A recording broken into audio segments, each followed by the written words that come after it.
হ্যাঁ না না ও কথা বলবে ঝামেলা তো করবো না, সবাই একসাথে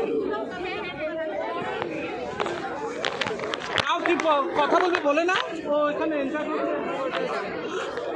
ঠিক আছে আসো আসো, ডাকছে আসো আসো।